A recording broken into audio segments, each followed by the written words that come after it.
Hoje nós vamos falar um pouco sobre moda casta. Você tá me entendendo?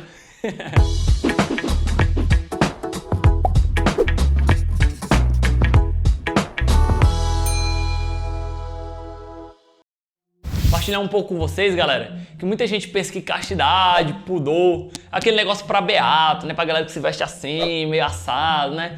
E aí pra ser uma pessoa púdica, né? Tem que se vestir com longos vestidos, com mangas compridas. Só tem pudor aquela galera que se veste de terno, é um negócio meio desorganizado, né? Tem uma galera assim que pensa por esse lado aí, não é verdade? E aí, mais uma vez, vamos ler o que João Paulo II fala, vamos prestar atenção no que ele fala, porque certamente nos dá uma boa luz para onde nós devemos seguir neste caminho. Ele fala, o pudor é a tendência particular do ser humano a esconder os próprios valores sexuais, na medida em que esses valores podem cobrir os valores da pessoa.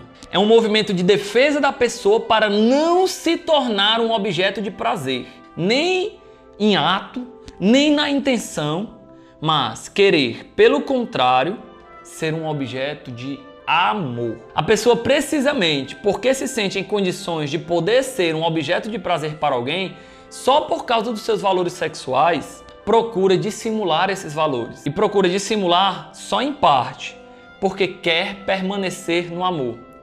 E por querer permanecer no amor, deve deixar visível na proporção em que o amor precisa deles para nascer e existir. Nós notamos então que o pudor, galera, não é um afastar os nossos valores sexuais para o inconsciente. Vai tudo aquilo dali aparecer, na verdade, em outros momentos na nossa vida. E aí, pessoal, perdão falar, vivermos uma vida frustradas com relação à nossa sexualidade. Será que esse é o plano de Deus? Não, pelo contrário. Viver o pudor, galera, se vestir bem, procurar viver bem, uma vida de castidade, significa exaltar os valores da pessoa. Quando tu olha, cara, presta bem atenção, tu sabe bem o que é que eu tô falando aqui. Pra uma menina com aquele shortinho, com aquela saia que parece, na verdade, um cinto, né? Primeira coisa que tu pensa, rapaz, que filha de Deus, na verdade?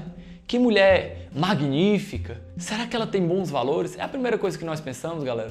Não, né? Perdão falar, mas a primeira coisa que nós olhamos é exatamente para os seus valores sexuais. E muitas vezes os valores da pessoa ali ficam completamente encobertos. Nós não nos preocupamos com aquela pessoa, mas no prazer em que ela pode nos dar.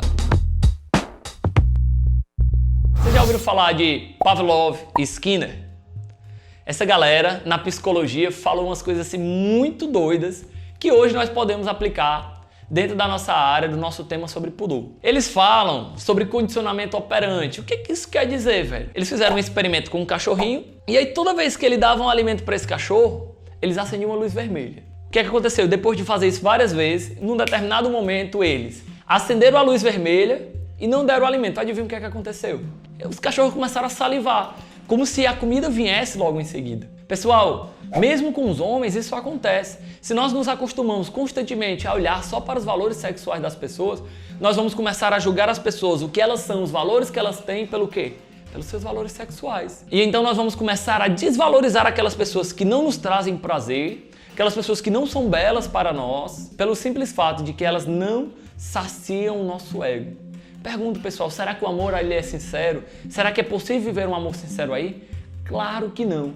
Por exemplo, quando um homem, perdão, eu preciso falar sobre isso, ele é acostumado a ver pornografia, ele olha as mulheres mais bonitas do mundo numa revista, ele olha 2 segundos, passa, olha 2 segundos, passa, olha 2 segundos, passa. Se ele está fazendo isso com as mulheres que têm os melhores corpos do mundo, avalie o que ele fará isso com as simples mortais, vamos dizer assim. E a proporção é bem essa mesmo, porque além dessas mulheres já serem assim, vamos dizer, magníficas, espetaculares de bonita, a gente deve dizer que programas de computador são usados aí. Então elas se tornam ainda assim, entre aspas, mais perfeitas. Se tu tá acostumando, velho, a descartar elas em 2 segundos, 2 segundos, 2 segundos, o que tu vai fazer, cara, quando tu se casar, quando tu encontrar a mulher da tua vida? E tu vê as primeiras rugas, as primeiras estrias, será que o teu coração vai acolher com o mesmo amor? O pudor, ele não entra só nos nossos olhos, mas na maneira que nós vestimos também.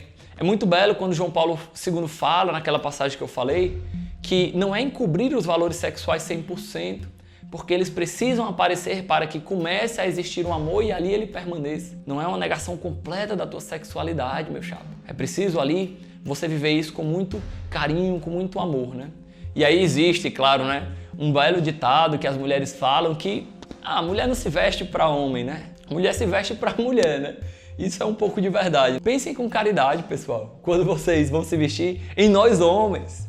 Porque nós temos uma percepção muito aguçada com relação aos valores do corpo.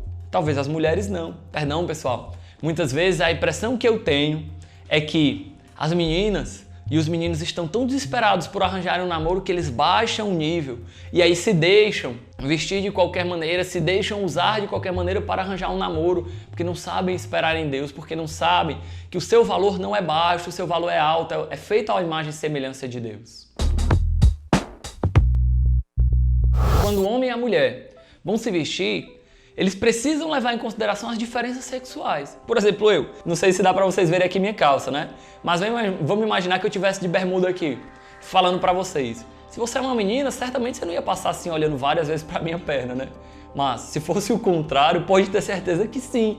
Se fosse uma menina de short, né, com short bem curto e apertado aqui, mesmo que estivesse falando coisas de Deus, quantas vezes o meu olhar ia passar pelas pernas dela, né?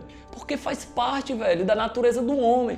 O homem ele tem muito mais em si esses valores corporais. É interessante que é fundamental nós termos em conta essas diferenças. Eu já havia comentado com vocês, por exemplo, que as mulheres elas têm em si uma sexualidade muito mais mórbida, ou seja, muito mais constante, vamos dizer assim, sem grandes picos, né, como a do homem, né?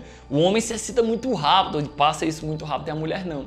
Porque a mulher tem muito mais zonas erógenas, como eu já falei. Isso é comprovado, né, assim, fisiologicamente, na própria biologia da mulher mesmo. E então, muitas vezes, como a mulher já tem essa sexualidade muito presente em si, ela não percebe em si esses valores sexuais.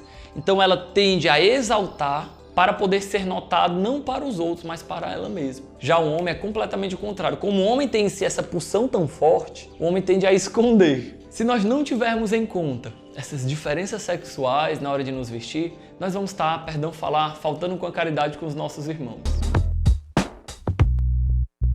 E talvez, quando eu diga isso, você diga: velho, mas eles deveriam me respeitar de qualquer maneira. Eu poderia vestir o que eu quisesse, faz parte da minha liberdade, isso é a moda. Cara, a moda ela vem mudando. Mas eu digo dizer para vocês que o coração do homem não muda. O homem não muda na mesma velocidade da moda. Nós continuamos prestando atenção nas mesmas coisas.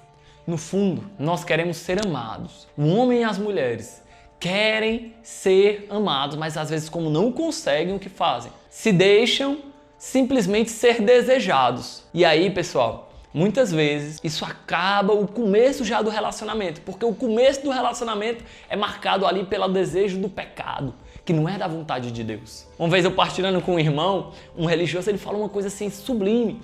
Disse que imaginou Deus, mas imagina, Maria, Nossa Senhora devia ser a coisa mais bela do mundo, porque a beleza de Maria era tão grande que apontava para Deus. E aí ele disse, Eva, antes do pecado, devia ser como Maria, porque não tinha pecado. E então, depois do seu pecado, ela se tornou como qualquer outra daquelas mulheres que nós vemos nos posters, nas revistas, que não são belas, são sensuais, são desejáveis, mas que não são belas.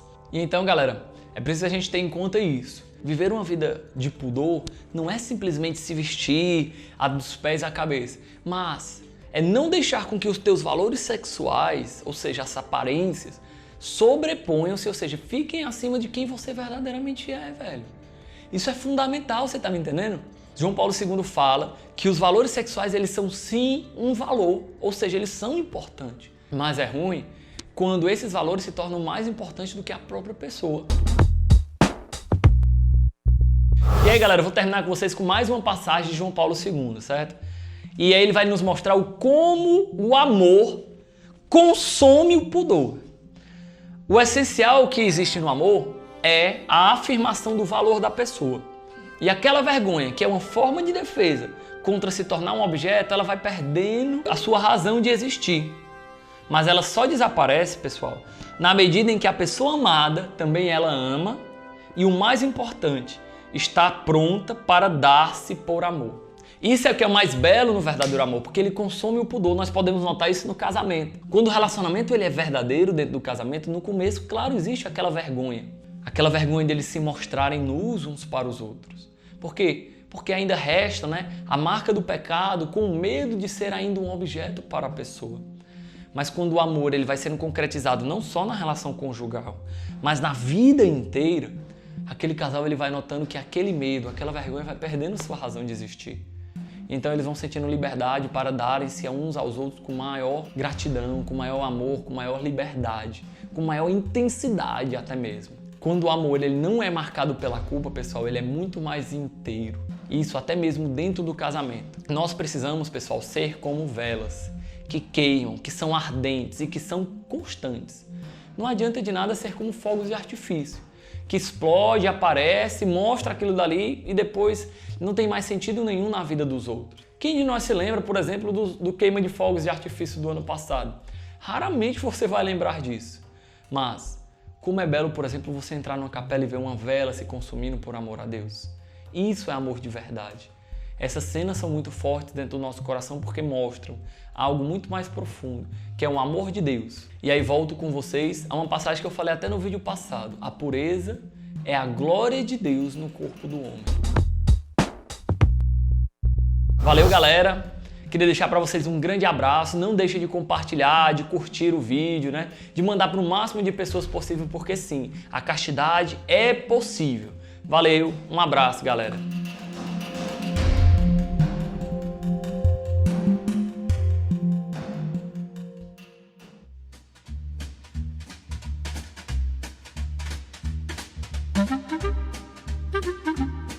Thank you.